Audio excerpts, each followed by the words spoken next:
Oh, I can't believe I forgot about this auction.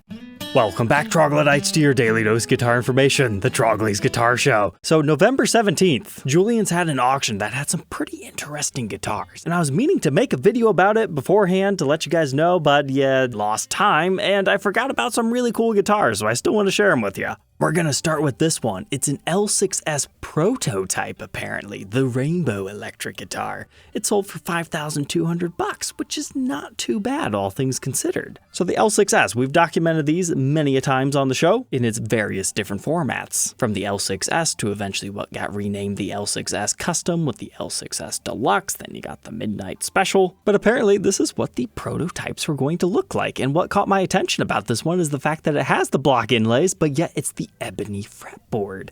You did not find that option in the early days. You would find the ebony fretboard on the later made ones, but they would have the dots. I've never seen one exactly like this. And then check out this headstock. It's got this weird Gibson fancy script logo and kind of an interesting headstock. I actually have seen a few of these prototypes out there with this particular headstock. So it might just be like ultra super early production, and or maybe they're all technically prototypes. Unfortunately, there's not very good documentation. But you can see this is before they really finalized what the body would be. It's a little bit more stout, I guess you could say. It looks like it's actually going to be thicker than what it ended up being. We maybe don't have the comfort cuts. If you come over to the back, it looks like the comfort cut is maybe a little bit softer. They at least knew they were doing maple at this point in time. But there was definitely no comfort cut on the front yet, or any additional sculpting. And we've got like a Veritone style switch on here rather than what they ended up using, the numbers on the pickguard.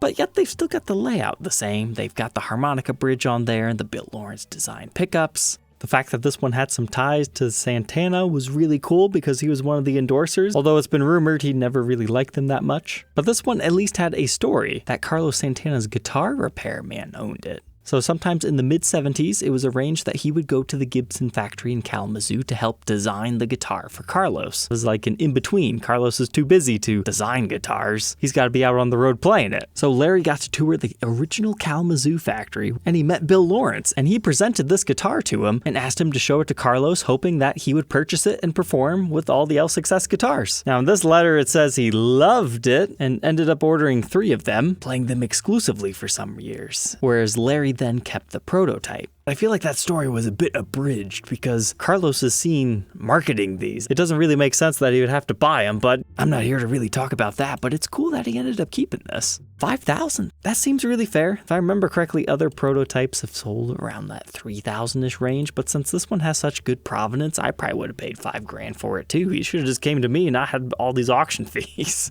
Next up, I'm sure most of us have seen these Ukraine Relief Les Pauls posted on social medias. Apparently, Gibson would take these and have big name artists play them on stage. Here you can see Slash playing it at this particular concert. And then they had him sign it, and then they're raffling it off to raise funds. Oh, you know what's interesting? I never realized this before because the social media posts have never been detailed enough.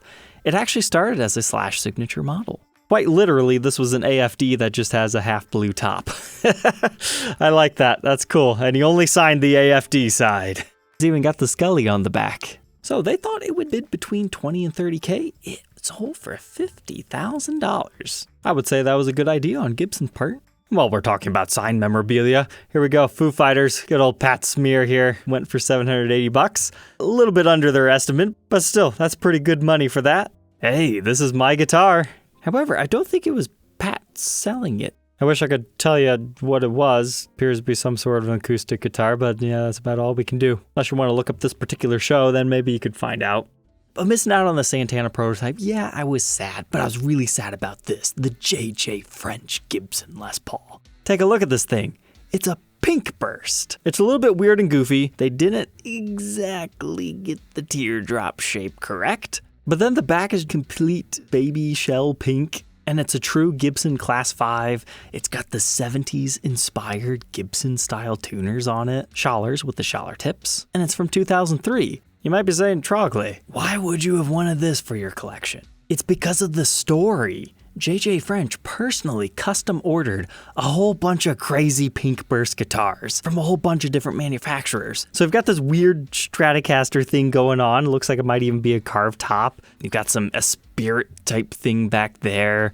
You've got a very strange Telecaster with a teardrop shaped burst. You'll never see that again. It looks like you've got one of the Epiphone Elitist style ones with their goofy headstocks.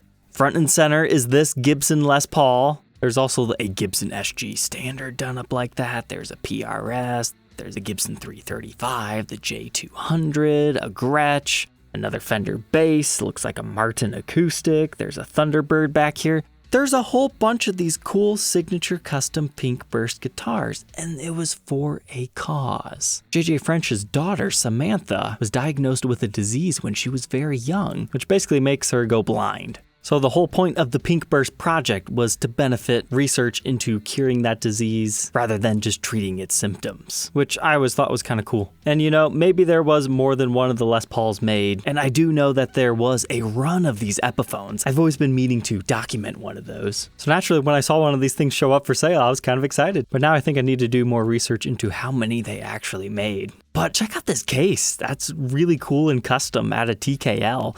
That's like Gibson Les Paul Supreme, but dialed up about 10 notches. Then you get to the outside, it's the whole Pinkburst thing. It's their logo. It's an acquired taste, but hey, it's part of the fun. So they thought it would sell between 3 and 5K.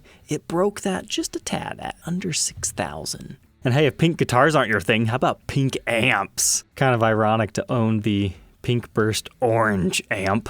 But I hate to say it, that Marshall doesn't look that bad. It's got like a pink and purple burst going on. It's kind of funny. But not only was the Les Paul here, they also had the SJ-200, but this thing sold for significantly less, which I'm kind of shocked. Like, why didn't Taylor Swift or someone buy this thing? Yeah, it's a little bit extra girly. Kind of a cool choice. That looks like an ebony fretboard with a first fret marker. But it's the light pink sides and back that kind of match the top. Because had they bursted the back of these, I think they just would have been incredibly ugly all around. But it's kind of cool to see this design still shining through. Here's the COA on this one. And it looks like it had a very similar custom case from TKL with the pink top.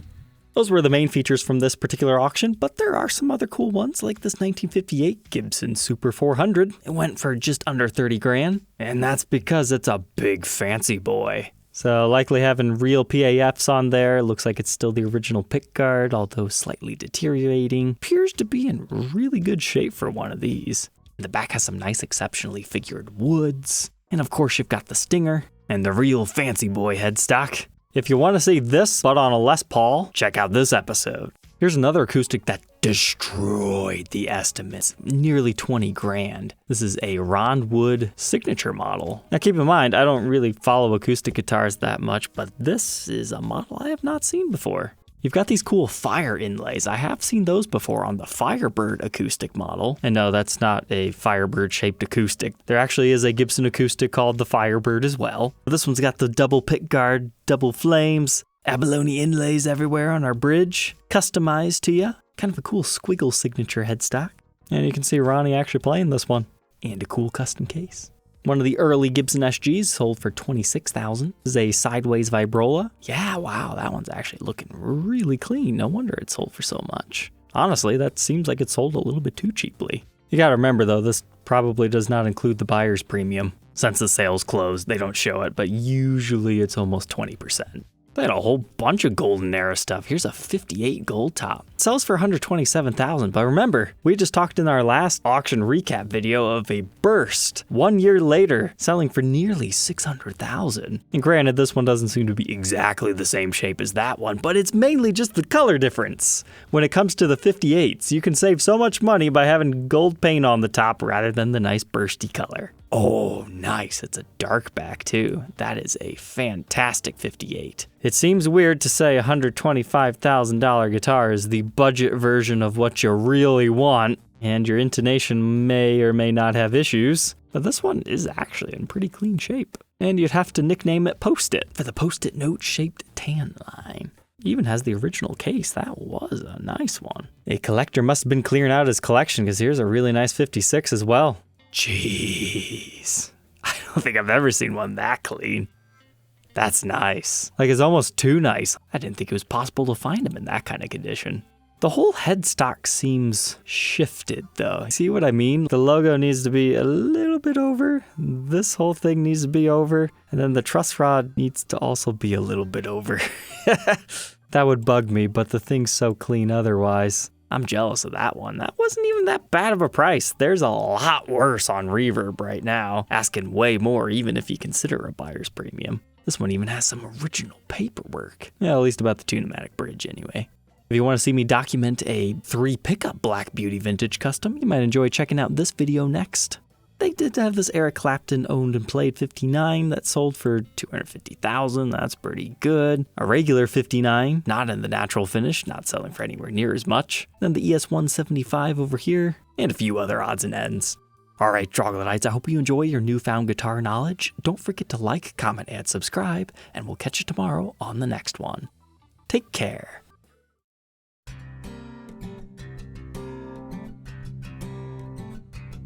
If you enjoyed tonight's episode, consider subscribing. I post videos like this every day. And you might even enjoy this next one.